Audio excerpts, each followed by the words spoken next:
Hi, I'm talking today about my favorite subject, relationships. What's going on? I think we're in a no-rules relationship revolution.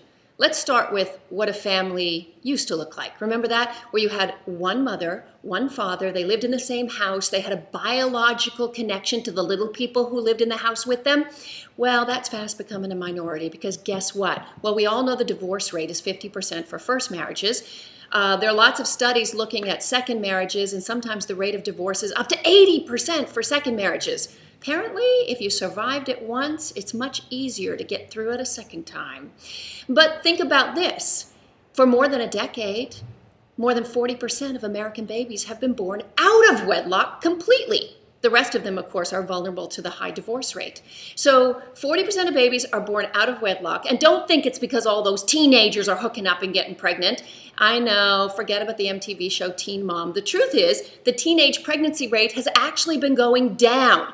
And the recent census showed that the birth rate in general in America has gone down, except in one demographic, and that's women over 40. What's going on with these older women? Why are they delaying childbirth?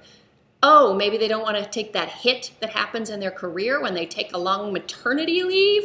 I don't know if you know this, but raising kids takes this really expensive thing called time.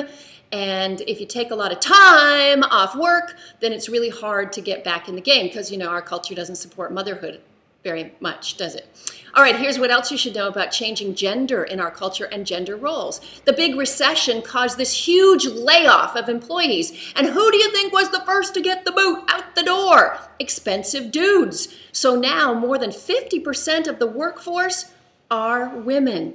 And most of those women are in their childbearing years. Interesting, huh? Think about this. Women are also getting more educated. For every 2 girls that graduate from university this year, there will be for every 2 boys who graduate from university, there will be 3 girls. Also, women in certain urban centers in the 25 to 30 age group are actually making more than their peers.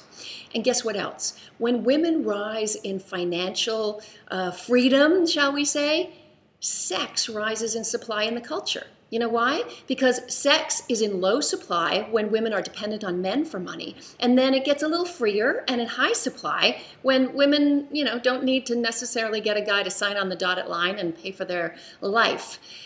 So what does this mean? Well, when sex becomes in high supply in a culture, men tend to lose ambition. Amazing. Apparently they work so hard so they can buy those fabulous cars and they can take us to nice restaurants and have big houses. But when all they have to do is pick up the phone at 10:30 at night and make a booty call and get a hookup, then guess what? They think they're living in a Judd Apatow movie and they play video games well into their 20s, some of them into their 30s. Wait, I know guys in their 40s and 50s who play video games. They tend to have more money, though.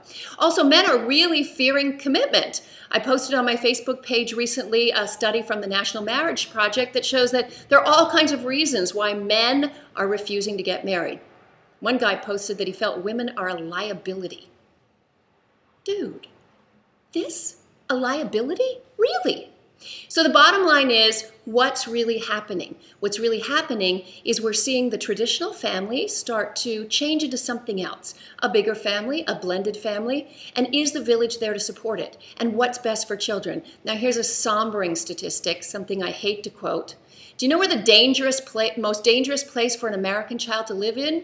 A house with a non-biological adult male. Yep, mom's boyfriend.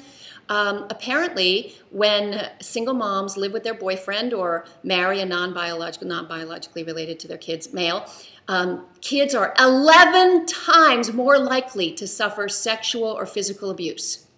You know, parenting is not convenient, and it's hard to figure this stuff out. But we got to figure it out because children's lives hang in the balance. That's it for now.